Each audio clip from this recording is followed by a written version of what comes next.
now for more on this, Gordon Chang joins me now here in the studio. So he is the author of Nuclear Showdown, North Korea Takes on the World, knows much about this region. We appreciate you coming on, lending your expertise. You just heard Kim Jong-un basically saying that his country is nearing its goal of, quote, equilibrium in military force with the U.S. It's sad to say that that potentially could be a good sign, as Greg Palcott just showed in his report. What does that mean when he says equilibrium? What does he mean? I think what he really means is deterrence, that he will be able to deter the United States, because obviously he's not going to get an arsenal as large as ours, at least not in the foreseeable future. Now, if all he wanted was equilibrium, maybe we could live with him, but unfortunately that won't happen, because the core goal of the Kim regime, and really this is the basis of its legitimacy, is to take over South Korea. So we got to be worried that once he's confident in his arsenal, Kim is going to try to use it to blackmail the United States. He wants us to break the treaty with South Korea, get our troops off the peninsula, so that he can then intimidate Seoul and basically absorb it. Okay, and Seoul is not going to be intimidated, and the president there has made it very clear, and the United States military is behind them 100%.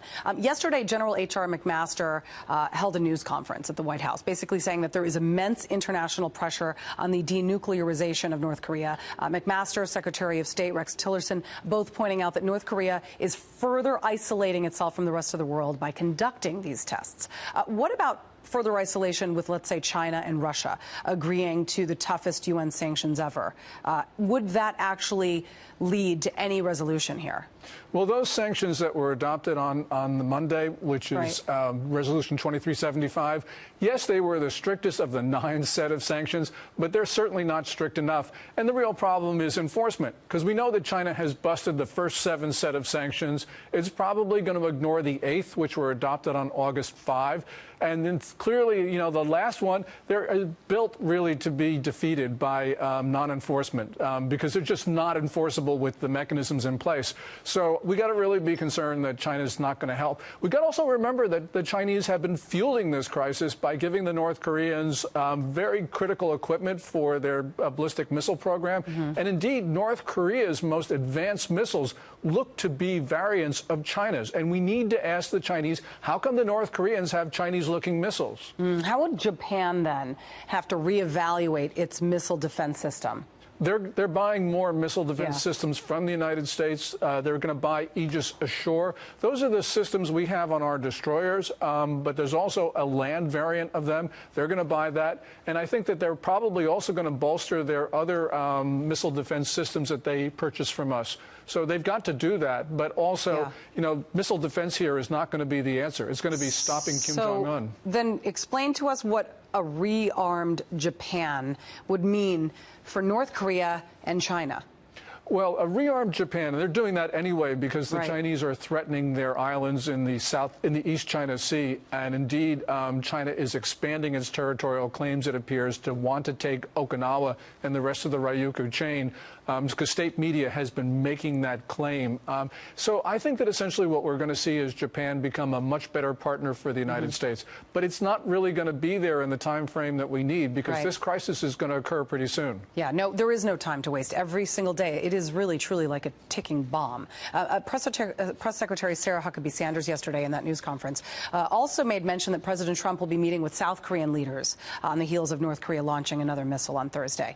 Now, considering just how unstable Kim Jong-un is and his threats against these tougher sanctions, is South Korea's firing missiles back at them just the beginning? Well, it is just the beginning, and the North Koreans aren't really impressed with that. No. One of them failed. Well, one of them failed, but also, even if all of them succeeded, and there have been times when the South Koreans have fired missiles and all of them have worked, the North Koreans aren't stopped by this. They only look at the South Koreans as puppets of the United States. And they look at them as a joke, whether the United States is involved or not. And that's the problem, because they don't take these missile launches seriously, whether they are successful or not, which means they don't take the United States military very seriously, because we are in South Korea there as well. Why don't they take the United States military more seriously, and what do we need to do to make them believe that we are a military power, the most powerful in the world, that needs to be taken seriously. Well, in 1968, they grabbed the Pueblo out of international water. 1 killed. The year following that, they shot down an EC-121, 31 Americans dead. We didn't do anything. So although they know that we have a much more capable military than they do, they also think we don't have any political will, and they haven't seen very much pushback from succeeding administrations. So they don't really think that we're going to do anything to them. And by the way, Julie, that's the way the Chinese think about us as well. Yeah, I mean, and obviously we need to send a very strong message to China because they have been basically allowed to continue to allow this to continue. I mean, we wouldn't be in this position had China stepped up to the plate many years ago. And now look at where the technology is in North Korea. They probably wouldn't be so equipped as they are. Now they're ready to arm an ICBM with a hydrogen bomb. Some experts are saying they'll have that in 6 months. And it seems that U.S. intelligence even were caught by surprise, right, at how advanced their technology is. So then what do we do to stop that? And what happens if South Korea goes nuclear? Yeah, well, one of the things we've got to do is impose costs on Chinese banks for money laundering for the North Koreans. Yeah. You know, we've allowed China to supply all this technology, and it's not just for the ballistic missile program, it's also for the nuclear weapons program in North Korea. And you know, American administrations, you know, in and out have just allowed this to continue. We've got to stop it, which means we need to start looking at these North Korean ships that are sending missiles to Iran and chemical weapons to Syria. We need to inspect this stuff as we're proposing to do, and the UN won't let us. But we have the authority to do that because the North Koreans abrogated the 1953 armistice that ended the Korean War. So really, there is no agreement not to use force, which means we can stop these ships, board them, and confiscate the weapons that North Korea is sending around the world. Fascinating. All right, Gordon Chang, thank you so much. Thanks, Julie.